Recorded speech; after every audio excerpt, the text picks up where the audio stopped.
Olá, tudo bem? Sejam bem-vindos a mais um vídeo. Hoje nós vamos dar continuidade ao nosso curso de Física 1. E o tema hoje é colisões, certo? A gente vai estudar um pouquinho também sobre a conservação do momento linear, os tipos de colisões e o conceito de impulso na física. Legal? Essa aula foi preparada utilizando os livros do Halliday, do Moisés Nussemweiger e o Young Friedman. Beleza? Então vamos para o nosso vídeo. A nossa aula de hoje vai seguir o seguinte roteiro. Na parte 1, a gente apresenta os objetivos e pré-requisitos matemáticos da aula.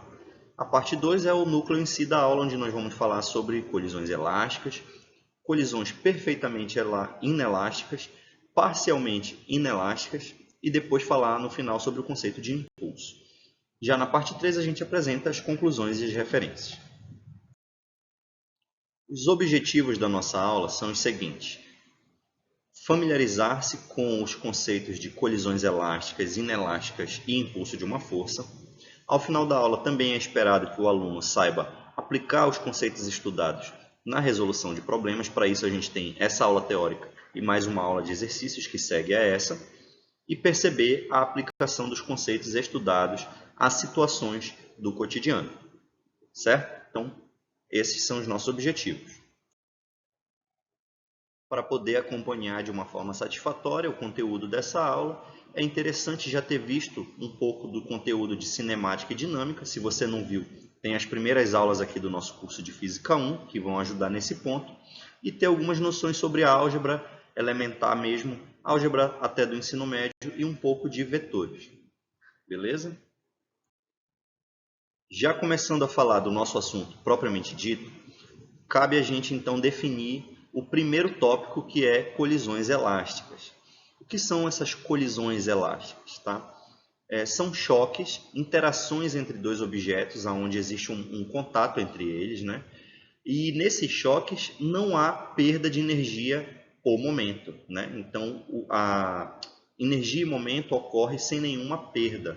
O que acontece então? A colisão elástica é aquela colisão onde o momento e a energia se conservam, certo? Vamos ver um exemplo aqui, ó. Considera essas duas esferinhas aqui, A e B, né? Azul e vermelha. Elas estão se movendo uma em direção à outra com velocidades diferentes. No momento que elas colidem, elas vão interagir por uma fração de segundos e vão voltar, né, depois da colisão. Quando elas voltam, elas invertem de velocidade, né? Só que a velocidade total, quando a gente somar assim a velocidade relativa entre elas, vai se manter, né? Então aqui no início a velocidade relativa é a soma dos módulos das velocidades, lá embaixo também, né, é a soma dos módulos da velocidade, só que no início são velocidades relativas de aproximação e no final uma velocidade relativa de afastamento. Então é exatamente o que está escrito aqui. Após o choque, a velocidade das partículas individualmente muda de direção, mas a velocidade relativa entre os corpos se mantém igual. Um outro macete que a gente vê muito em questões é aquela, né, que se elas tiverem velocidade, vamos dar um exemplo, 4 e 6 metros por segundo, depois elas vão sair com 6 e 4 metros por segundo. Elas vão inverter aí os valores das velocidades. Legal?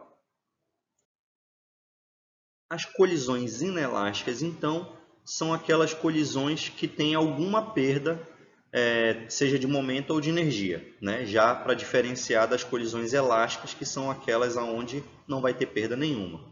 Beleza? No caso das colisões inelásticas, sempre que uma colisão for inelástica, como está escrito no quadro aqui em cima, ó, as colisões não vão ter conservação da energia. Já de cara, então, se for inelástica, você já sabe que não vai ter conservação de energia. Beleza. Mas pode acontecer a conservação do momento. Nesse caso, a gente tem a colisão perfeitamente inelástica. A colisão perfeitamente inelástica, então, ela não conserva energia, mas conserva o momento, né? O macete aqui os corpos saem juntos, né? Então, os objetos eles pode ter um parado, digamos que seja um anteparo e um projétil, né? O projétil bate naquele anteparo e aí eles saem juntos, ficou acoplado ali. Ou pode ser também, nesse caso aqui da figura, né, dois objetos que estavam se movendo em relação ao sistema de referência, mas aí no momento da colisão eles grudam um no outro e saem com uma velocidade comum. Isso também é uma colisão perfeitamente inelástica, tá? Então existe a conservação do momento, porém não vai conservar a energia. E quando nem momento e nem energia se conservam, aí a gente tem o terceiro caso, que é a colisão parcialmente inelástica, tá? Então aqui a gente tem um exemplo, ó. A velocidade de cada um antes da colisão era 4 e 6 metros por segundo. A velocidade relativa, então, era 10. Tá? Só que aí eles colidiram e quando eles voltam, eles saem mais lentos. Os dois objetos se movem com velocidades menores.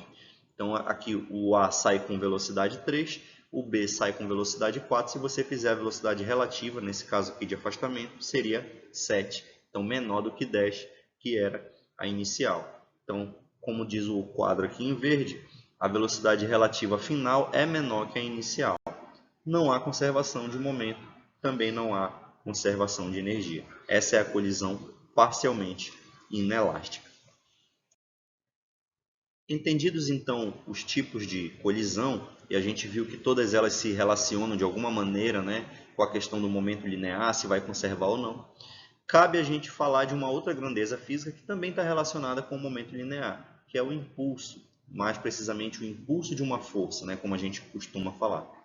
O impulso ele é definido como o produto entre a força e o intervalo de tempo.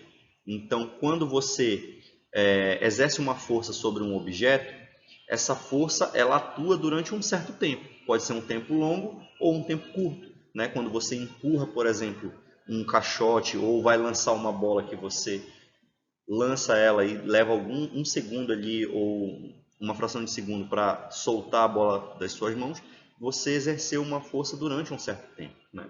Agora, por exemplo, aqui no caso da figura, da raquete de tênis, esse intervalo de tempo é muito curto.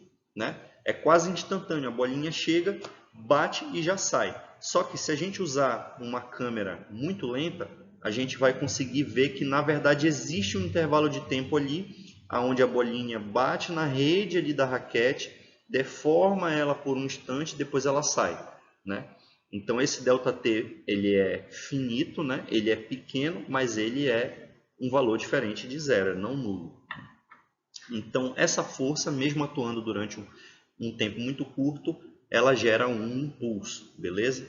Como o impulso é o produto da força pelo intervalo de tempo, a unidade de força é Newton no SI, a unidade de tempo é o segundo, então a unidade de impulso vai ser Newton por segundo, que é equivalente à unidade quilograma-metro por segundo, que é a unidade de momento linear. Isso já leva a gente, então, a outra interpretação do impulso, que é, como está escrito aqui no slide, o impulso é a medida da variação do momento linear. Então, você pode escrever o impulso também como impulso igual a ΔP. E isso é exatamente o teorema do impulso no momento linear, que é o que a gente vai falar agora no próximo slide. Então, aqui está. Você pode representar o impulso também como sendo a variação do momento linear sofrido por um corpo após ele ter, então, ali o contato, né, com outro objeto que exerce uma força sobre ele. Aqui na figura a gente tem uma bola de beisebol, né, sendo batida ali pelo taco e ela vai mudar o seu momento linear. Então ela vem com um certo momento linear, observa que a bola tem uma massa e ela tem uma velocidade v1 ali inicial. Nesse caso, dirigida aqui para a esquerda e para baixo, aqui no slide. Mas aí, no momento após a batida, né? Após ela ser rebatida ali, com o taco de beisebol, ela sai com uma velocidade 2 ali, que está vertical aqui na nossa figura. Então, o momento ele muda tanto em módulo, como ele muda em direção e sentido. E por o momento ter uma característica vetorial, uma variação, seja no módulo ou seja na direção e sentido, também é uma variação real. E isso é justamente o impulso. Né? O efeito do impulso seria variar o momento linear de um objeto. E aí o enunciado, então, do teorema do impulso-momento linear, como é que fica? É como está escrito aqui, ó, o impulso exercido por uma força é igual à variação do momento linear sofrida pelo objeto durante o intervalo de tempo de aplicação dessa força. Beleza? Certo. Agora, no próximo slide, a gente vai fazer a análise gráfica do impulso.